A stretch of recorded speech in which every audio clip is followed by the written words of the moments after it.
Here at Multipolarista, I've done a series of episodes analyzing the speeches given by world leaders at the United Nations General Assembly this September. One of the most interesting speeches, and perhaps one that will go down in history as one of the most influential, was given by Bolivia's President Luis Arce. Arce is a trained socialist economist, and he presented a 14-point program to transform capitalism, a revolutionary program to change the world.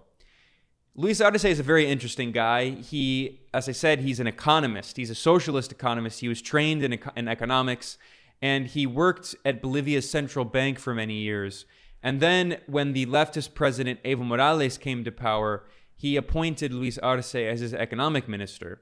And Luis Arce is often given credit as the kind of intellectual architect of the economic miracle, it's called sometimes, which wasn't really that miraculous. It's pretty easy to explain how the Bolivian economy grew so drastically under Evo Morales through these socialist policies, which we'll talk about more. He explains them, he details them in his UN speech. Arce, helped oversee a massive decrease in poverty, a rise in life expectancy and other good positive health metrics, and he helped grow the economy all at the same time. And what happened is that Luis Arce is a member of the same movement toward socialism party of Evo Morales. And in 2019, people probably know, Evo Morales was overthrown in a far-right coup backed by the United States, a very violent coup d'etat. And in 2020, for nearly a year, there was a brutally authoritarian, violent coup regime that was backed by the United States, by the Donald Trump administration, that murdered pro-democracy activists and, by the way, oversaw a massive economic contraction, oversaw a horrible economic depression. The economy shrunk and privatized state assets and sold off the country to the IMF and the World Bank. And there was a massive popular rebellion, largely led by the indigenous communities in Bolivia, who make up the majority of the country. And in October 2020, the coup regime was so unstable, it had delayed elections 3 times, and it was forced to hold elections because the indigenous communities and the labor unions were on the verge of overthrowing the government. It was forced to hold elections, and the movement toward socialism party won in a landslide, a historic landslide, and Luis Arce became president. And in his speech, he detailed his economic program, how he was able to recover the Bolivian economy, and how now Bolivia has one of the fastest growing economies in the region, and it has one of the lowest inflation rates in the entire world. So I translated Luis Arce's speech, nearly 4,000 word, 40-minute speech, very ambitious speech. I translated it and published the main points over at multipolarista.com. For people who want to read it, I'll put a link to the article in the description below. So what I'm going to do here is I'm going to go through this 14-point program that Luis Arce presented at the United Nations. It's really quite incredible. Arce began his speech warning that the world is facing a, quote, wide-ranging systemic capitalist crisis that increasingly endangers the life of humanity and the planet. And he said that we should recognize that there are multiple crises: economic, social, food, climate, energy, water, and trade crises. But he said it's not enough to just reflect on those crises. He also says we have to identify the origin of those crises. And he says the origin of those crises is in the capitalist system. And he says we have to change the system that reproduces domination, exploitation, and exclusion of the large majorities. The system that generates the concentration of wealth in a few hands, and that prioritizes the production and reproduction of capital over the production and reproduction of life. But he also recognized that along with that crisis of capitalism, the wide-ranging systemic crisis of capitalism, there's also a geopolitical crisis in the imperialist system, which is linked to the capitalist system. And he says, we see the final gasp of the unipolar world. And he said that this final gasp of the unipolar world is leading to war. And he said, unfortunately, we are seeing the gradual deterioration of the multilateral system because of the whims of the capitalist powers that will not accept the existence of a multipolar world with a balance of power. So he begins his speech pointing out that the unipolar world dominated by U.S. imperialism is dying. It's in its final gasp. And in order to try to save that unipolar world, the capitalist powers, the imperialist powers, are waging war because they do not accept the existence of a multipolar world. This is something that I talk about constantly here. And we see that Bolivia's leftist president, Luis Arce, he clearly recognizes that. And he begins his speech, before he presents the 14-point socialist program, he begins his speech recognizing that. So we can have that context in the background for this 14-point speech that he presents in order to transform the world, to make a better world. So in the rest of his speech, Arce makes a series of concrete proposals. Number one is to declare the world to be a zone of peace. He noted that many wars are, quote, promoted by transnational war corporations, but also by the desire to impose a political and economic order that serves the interests of capitalism. So Bolivia's president pointed out that war is caused by capitalism and corporations that want to profit. So he called for the world to have a concerted campaign to bring about world peace. And as an example, he says it's very important to have a ceasefire between Russia and Ukraine. He also said that it's very important to recognize the historic rights of the state and people of Palestine. That is, he recognizes that apartheid Israel, is waging war on the Palestinian people. And by the way, while calling for a ceasefire in the proxy war in Ukraine, he also said that NATO needs to stop its expansionist plans. So that is him recognizing that, yes, the world wants a ceasefire to end the proxy war in Ukraine, but also NATO bears responsibility, and NATO needs to stop expanding because that is causing more war. So point one, declare the world to be a zone of peace. Point two, substitute the manufacturing of weapons of mass destruction with just compensation for poor people of the world. So instead of spending money, trillions of dollars on nuclear weapons that threaten life on the planet, Arce said that the world should give reparations to poor people in the global south. He said that the world should, quote, substitute military spending on the manufacturing of weapons of mass destruction with a just economic compensation that the countries of the core of capitalism, that is the imperialist countries, that they owe morally and historically to the countries of the periphery and the poor people of the world. So no nuclear weapons, instead of reparations for the poor, reparations for colonialism. Point three of his 14-point program is oppose the commercialization of healthcare and create systems of universal healthcare. Arce said the COVID-19 pandemic, quote, exposed the vulnerabilities and inequalities in the health systems of all of the world, as well as the global financial and economic system. And he said the solution is that the state has an obligation to protect and guarantee collective rights and reduce the effects of the world economic crisis on the most vulnerable sectors of the population. So part three is universal healthcare. Part four is creating a global program of food sovereignty in harmony with Mother Earth.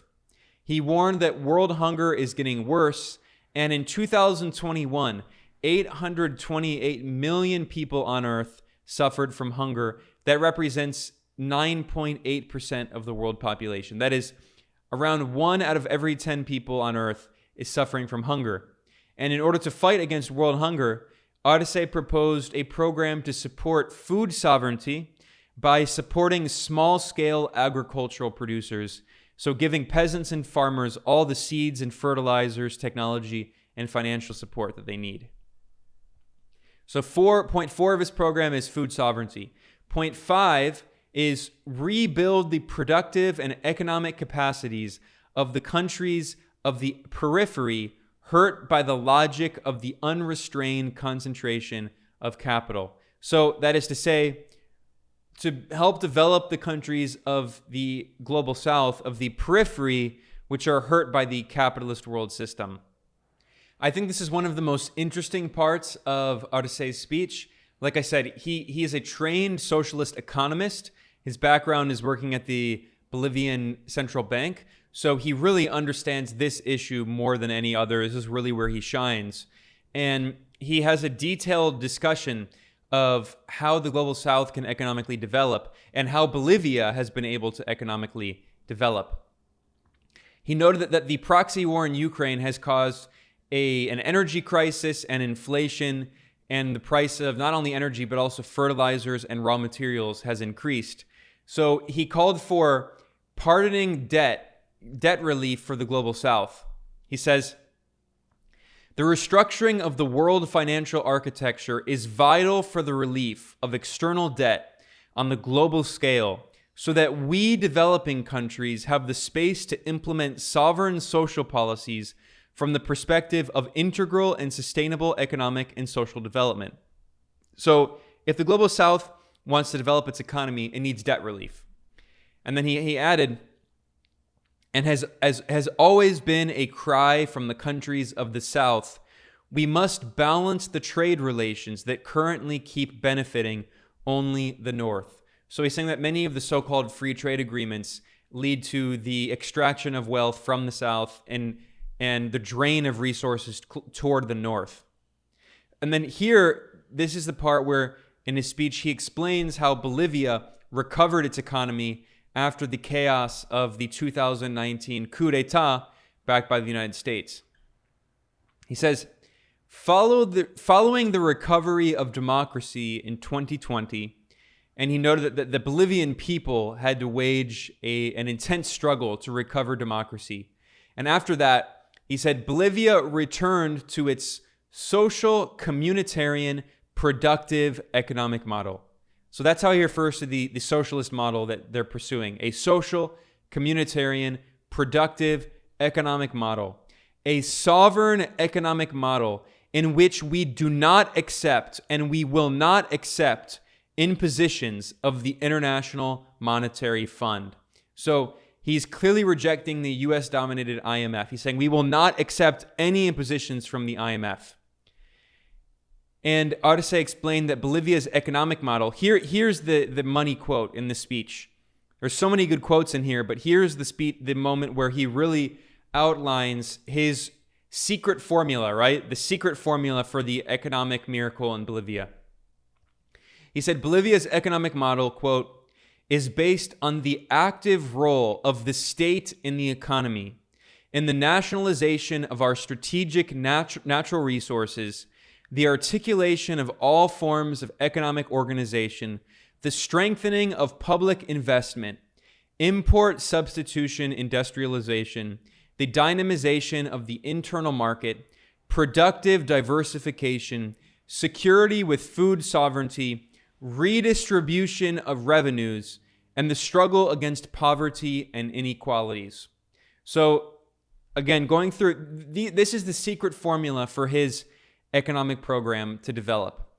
1, an active role of the state in the economy. This is not neoliberalism. The state has to play a leading role in the economy. 2, strategic natural resources have to be nationalized. Later on in his speech, he talks about lithium. So countries that have oil or natural gas, major resources, the state has to nationalize those resources and use them to benefit the population. 3, plan your economic organization. So economic planning, i.e. socialism, that's number 3. Number 4, more public investment. That means spending money on actual people, on healthcare and education, infrastructure. So public investment is number 4. Number 5, import substitution industrialization. This used to be talked about more in the 60s and 70s. at the moment of, decolonial struggles. What this means is that countries in the global south should not be dependent on imports from the imperial core, from the rich capitalist countries in the global north. They should find substitutions for imports and develop their own internal industry by industrialization. So instead of importing glass, Bolivia has a state-owned glass company. Instead of importing fertilizer, Bolivia has a state-owned fertilizer company. So that's the point 5. Point 6 is strengthening the internal market, which is related to that. Point 7 is diversifying production. So Venezuela's been trying to do this. So it's not just based on oil extraction, it's also based on other forms of production. Point 8 of his economic program is food sovereignty, is producing food locally, so you're not dependent on importing food from other countries. Point 9 is redistributing revenue. And then point 10 is fighting against poverty and inequality. So that is the 10-point economic program that Arce has within his 14-point socialist program for transforming the world. I think this is honestly, like I said, where he really shines the most as an economist. And Luis Arce also pointed out that Bolivia's communitarian, social, and productive economic model is influenced by Bolivia's indigenous communal traditions. And like I said earlier, he boasted in his speech that Bolivia has one of the lowest inflation rates in the entire world. It's the lowest inflation in all of Latin America, and it's one of the lowest in the world. In August, inflation was just 1.6%. So Arce said, quote, "We regret that while the countries at the core of capitalism gamble on war with large sums of money, at the same time, negligible contributions are made for integral and sustainable development, for decolonization and depatriarchal." This is a word that's hard to say because Bolivia created it. Depatriarchalization. That is the process of decolonization is the process of undoing colonization. Depatriarchalization is the process of undoing patriarchy. So he's saying that the countries, the imperialist countries and the capitalist core, they gamble huge sums of money on war. Meanwhile, there are negligible contributions made for sustainable development, decolonization, depatriarchalization, and for the eradication of poverty and economic and social inequalities. And as an example of this, Arce pointed out that just in the past few months, since Russia invaded Ukraine in February of 2022, imperialist countries in the West have spent 20 times more financial resources on weapons and the proxy war in Ukraine than they have invested in the Green Climate Fund in a decade. So, as Tupac said, there's always money for war, but never for the poor. And yeah, there's also always money for war and never money to fight climate change. So this leads into point 6 of Luis Arce's 14-point socialist program.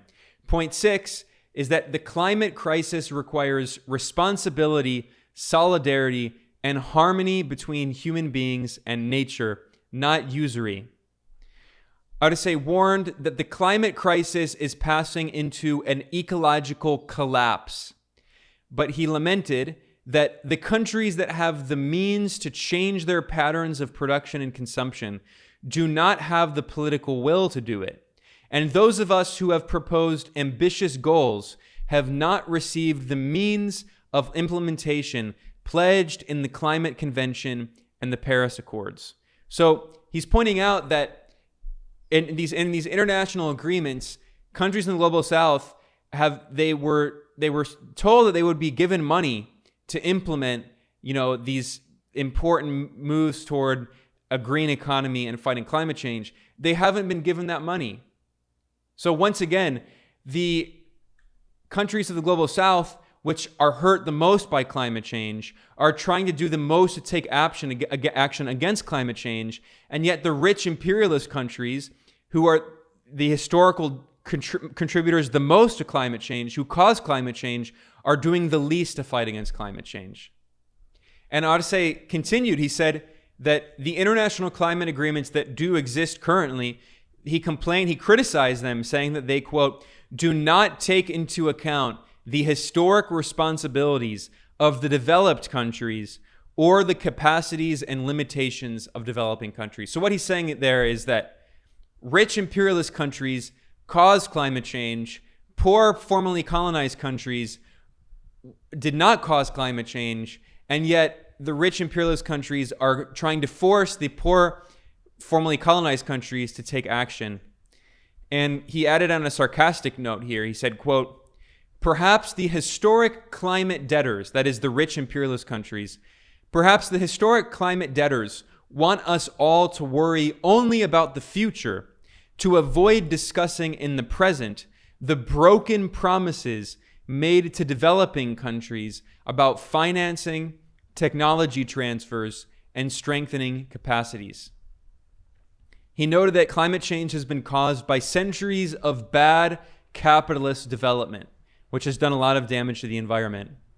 And then he concluded here, we are convinced that a future low in emissions and resilient to the climate is not possible if we keep concentrating wealth and incomes in a few hands. Therefore, to reverse the climate crisis, we need to resolve the economic, social, and political contradictions caused by the capitalist model, as well as those that exist between human beings and nature. So he said, if we want to fight climate change, we have to end capitalism. We need socialism. So part 6 is the climate crisis. Fight climate change with socialism.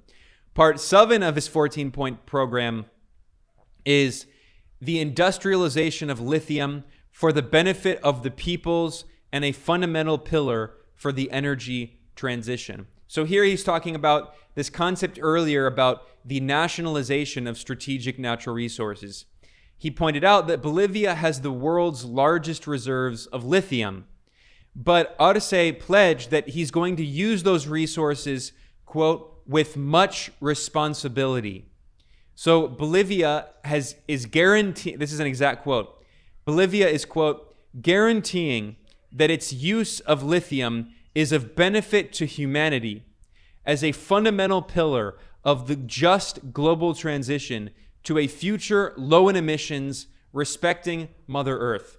So this is an incredible part of his speech, because Arce is saying that not only are we going to use our natural resources to benefit our people, we're going to use our natural resources to benefit Mother Earth, to benefit all of the planet and the environment.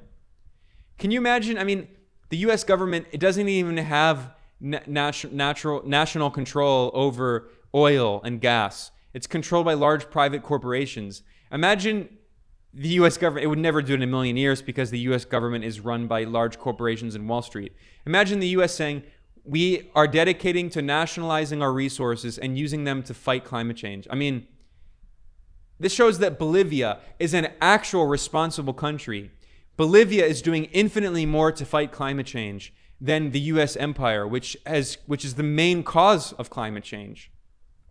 So anyway, Arce, the Bolivian president, he continued here saying, quote, we want our lithium reserves not to follow the path of other natural resources that, on the conditions of colonialism and capitalist development, only serve to increase the wealth of a few and make the people hungry. So he said that Bolivia's natural resources are going to benefit everyone. They're not just going to enrich a small handful of capitalist oligarchs. And then he continued in his speech. In this sense, we affirm the sovereignty over our natural resources, such as lithium, its industrialization, and the benefit oriented toward the well-being of the peoples, not of transnational corporations or a small privileged group. And then he also said that we affirm that the sovereign appropriation of the economic surplus to be redistributed, especially among the low-income population. So he's saying that the lithium that Bolivia has is going to go to fight climate change, and it's also the economic surplus. So the profits created by lithium are going to go to poor people. I mean, this is incredible. This is what every country should do. Its natural resources should go to benefit the people of the country and fight poverty. This is socialism. Bolivia is showing the model against capitalism. People say there is no alternative. The famous quote from Margaret Thatcher, there is no alternative. Bolivia's president, Luis Arce, is showing the world not only is there an alternative, here are 14 concrete steps that the world can take to fight capitalism. And this is what we are doing here in our country in Bolivia. And by the way, in this part of his speech, he cited comments that were made by the commander of the U.S. military's Southern Command, Southcom. And this is referencing a video that was published by Causacho News, which is a great Bolivian leftist media outlet that has its roots in the grassroots in Bolivia, in the working class, the indigenous communities, and the labor unions. The commander of U.S. Southcom was just salivating over the natural resources in Latin America. And she noted that 60% of the world's lithium is in Latin America. And so Arce noted that the so-called lithium triangle, which is made up by Bolivia, Argentina, and Chile, quote, is in the sights of the United States. So warning that the U.S. is trying to steal Latin America's lithium. And of course, this was a key factor in the U.S.-backed 2019 coup that overthrew Bolivia's democratically elected government. And of course, the right-wing billionaire oligarch Elon Musk, who is an actual welfare queen who's gotten billions of dollars in subsidies from the U.S. government. Elon Musk famously said, "We will coup whoever we want," threatening Bolivia and other countries. So this neo-colonialist mentality of this, right-wing billionaire oligarch. So Bolivia is very clear saying that this is not tolerable. That lithium belongs to us. So point 8 of his 14-point program is the end of the war on drugs. And he refers to it as from the nationalization to the regionalization of the struggle against drug trafficking. Now, when he says nationalization here, he's obviously not using it in the sense of nationalizing resources. He means that the struggle against drug trafficking should not be based on just a country. It should be based on the region as a whole. That is to say that Latin America should collaborate together to fight against drug trafficking. So when Luis Arce spoke at the UN, that was on September 20th, and earlier that same day, Colombia's first ever left-wing president, Gustavo Petro, spoke, and he declared that the war on drugs has failed. I have a separate episode. I spent a few hours translating Gustavo Petro's speech because it was so poetic and so beautiful and so powerful and so historic. I wanted a good translation in English. So I will put a link in the description below to the episode that I did on Gustavo Petro's speech, analyzing his speech. He said that he criticized the U.S. war on drugs, which has led to millions of deaths and millions of black people incarcerated. He criticized the racist mass incarceration system in the U.S. So anyway, that speech was given a few hours earlier in the same day before the Bolivian president, Luis Arce, gave his historic speech. And he clearly kind of made a reference to what Gustavo Petro said. And this is what Luis Arce, the Bolivian president, said in his speech. He said, "It remains clear that the war on drugs, principally the one unleashed by the United States, has failed. Therefore, there is an imperative need that this country, that is the United States, does a deep analysis about changing its policy with attention to the fact that it has become one of the main consuming countries, which has resulted in the lamentable death of more than 100,000 people by overdoses and drug addictions inside of its territory." So he pointed out that the U.S. war on drugs has failed, and the U.S. is one of the world's leading consumers of drugs, and that has led to 100,000 deaths at least from drugs.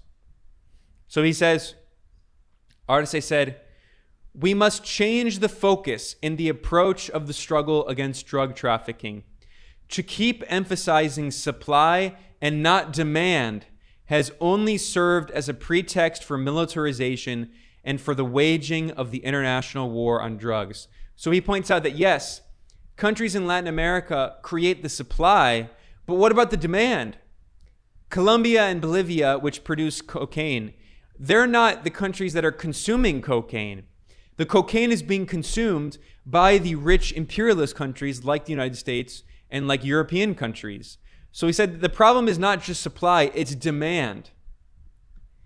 And he said that this war on drugs the U.S. has waged, quote, has affected peasants in the South, that is the global South, and left absolute impunity for the large criminal groups never publicly identified in the countries whose populations largely consume all types of drugs. So once again, people in the global North, rich people, consume drugs, whereas peasants in the global South are adversely affected. Arce continued saying, the international war on drugs criminalizes and leads to unilateral sanctions against countries of the global South, but it shields money laundering and facilitates drug trafficking and other crimes connected to the global North. It can no longer continue this way. And as an alternative, he proposed the regionalization of the struggle against drug trafficking with a, quote, integral focus that is less militarized and more socioeconomic.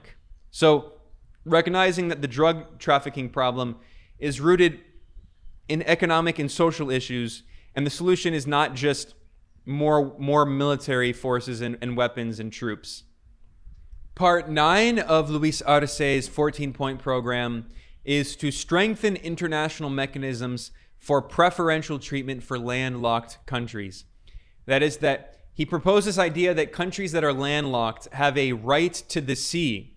And he said for countries like Bolivia that are landlocked, quote, we face grave difficulties in accessing the sea and using its resources, keeping in mind that marine spaces make up zones of great potential for the development of countries, especially developing countries. He said, all countries have the right to access and utilize oceanic space and marine resources. He said, to protect those habitats, we should ensure the just distribution of rights and responsibilities with respect to marine wealth. So basically saying that, look, the majority of the planet consists of water, and that water doesn't just belong to people to countries that have borders, that have coasts. He said landlocked countries also have the right to access those resources. So number 10 in his 14-point program is widen our restricted vision of human rights and democracy. He said we need to widen our restricted concept of human rights and the relation with democracy. Neither one of the two exists without the other. And he said, especially, you can't have them when the preservation of the privileges of a few is done at the cost of the effective unfulfillment of the economic, social, and cultural rights of the majorities. That is, capitalism is not democratic, and capitalism does not provide human rights. You can't have a democracy when the majority of working class and poor people don't have the same rights as this small, tiny handful of rich capitalist oligarchs. And as an example of how to show how to actually have democracy and human rights, Arce held up Bolivia's model, the socialist model, and also he held up the plurinational model that Bolivia has, which provides equal representation for the 36 indigenous peoples that make up the country of Bolivia. So then there's point 11 in his 14-point program, which is intergenerational solidarity. The Bolivian president, Luis Arce, said that older populations who are sometimes forgotten by society, they need to be protected.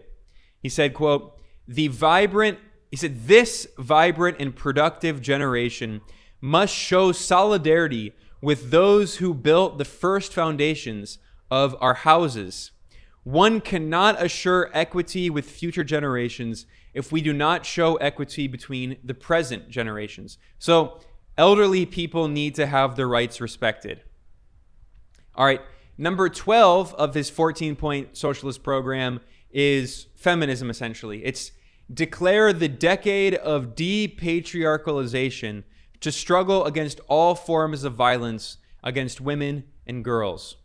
The Bolivian president condemned, quote, the persistence of violence against women and girls, and in particular, indigenous women and girls who are in poverty. So he pointed out that violence against women and patriarchy in general is also closely linked to poverty and capitalism and racism against indigenous people.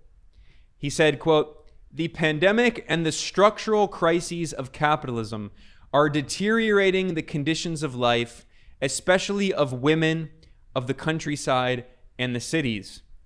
Those women continue confronting complex and intersectional forms of violence. He used the term intersectional.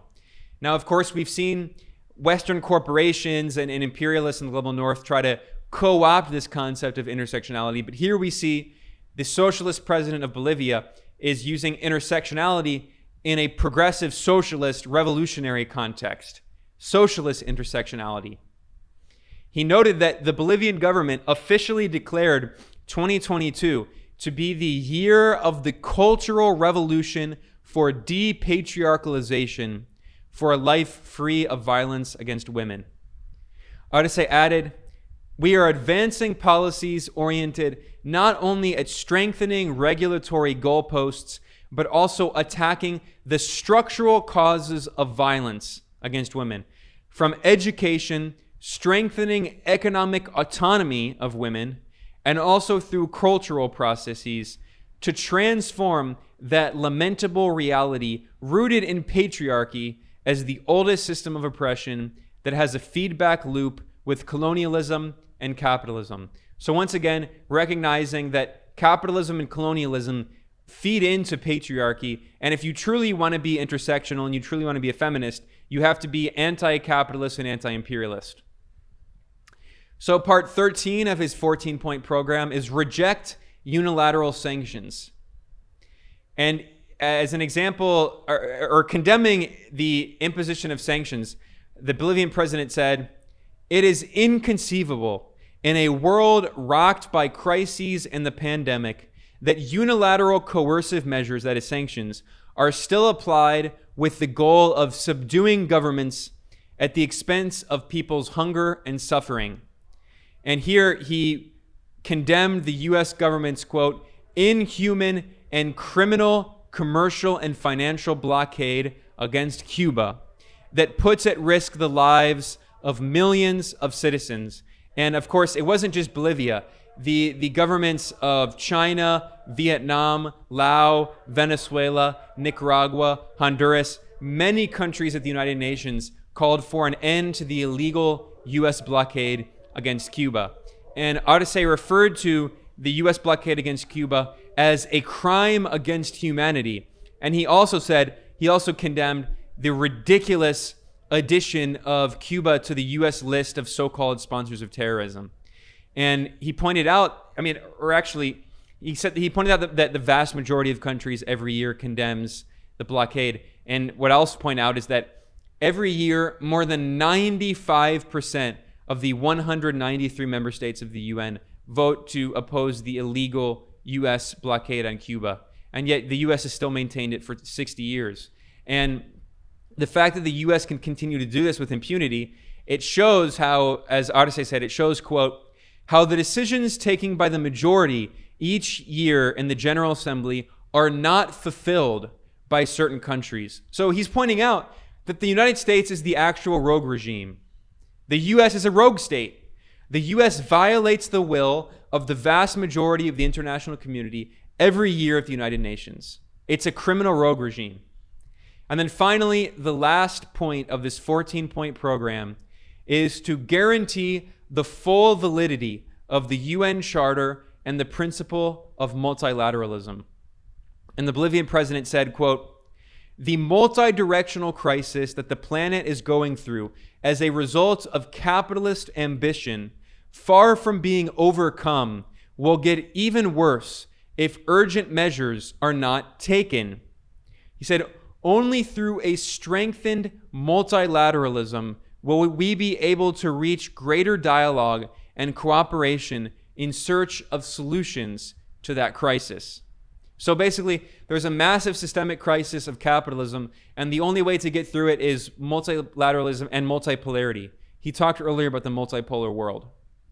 And then finally, the last thing he said is that Bolivia has affirmed its commitment to a revolution. He used that term, that Bolivia has a revolution that it is waging that is dedicated to, quote, overcome the current polarization of the world architecture, to overcome the capitalist order that has put us in dizzying, dangerous, and a limitless race of consumerism that puts humanity and the planet at risk, and to instead build a more just, inclusive, and equitable world for everyone. So he reaffirmed that Bolivia has a revolution fighting for socialism and multipolarity against capitalism and unipolarity. That was the revolutionary 14-point socialist program that Bolivia's President Luis Arce presented at the United Nations.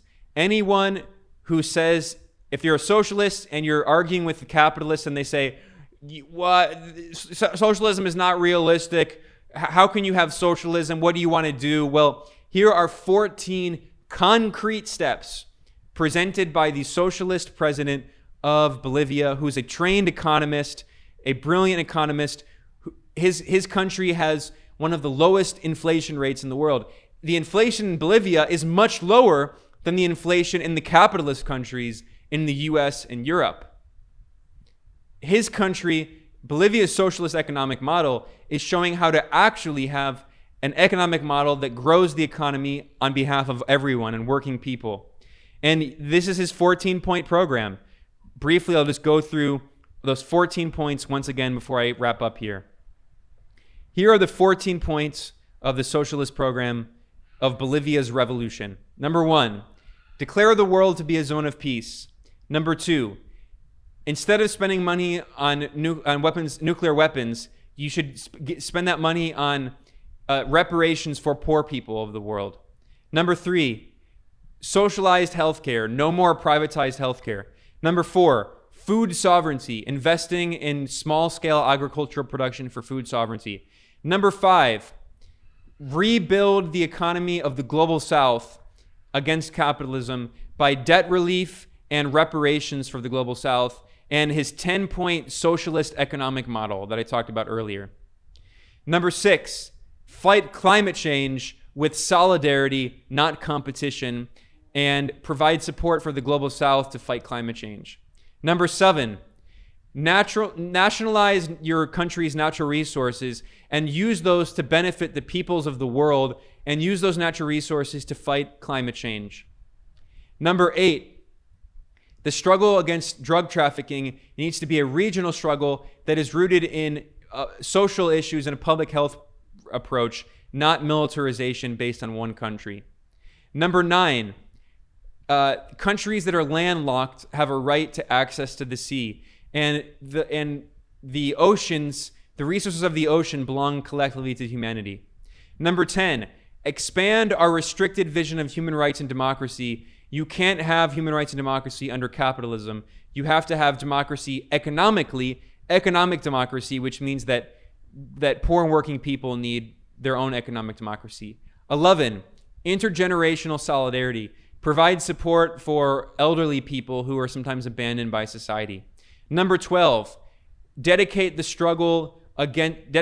to the struggle against depatriarchalization, that is to feminism, and it needs to be intersectional feminism that is anti-capitalist and anti-colonialist. 13, reject sanctions, which are illegal and a form of economic warfare waged by imperialism. And finally, strengthen multilateralism with the UN Charter, and that what he really means is multipolarity. The final point of his 14-point socialist program is multipolarity. So there you have it. The 14-point program, socialist program to transform the world, presented by the leftist president of Bolivia, Luis Arce, at the United Nations. I know this was a very long episode, but I wanted to go through in detail. I spent hours translating his very long, detailed speech, 4,000 word speech, and I wanted to go through and provide analysis and context for people, because I think this is something that people around the world, not just socialists and leftists, people around the world, they should study this 14-point proposal. They should also study the 10-point economic program he has within that 14-point proposal, because Bolivia is a model for the entire world. It's a model for how to fight capitalism, how to fight climate change, how to fight patriarchy, how to fight racism, and give equal representation to indigenous nations. Bolivia is a true economic model and political model for the world. And here, Bolivia gave us a gift, a concrete 14-point program to fight against capitalism. Very powerful and interesting speech. Thank you for joining me here in this program at Multipolarista. I'm Ben Norton, and I'll see you next time.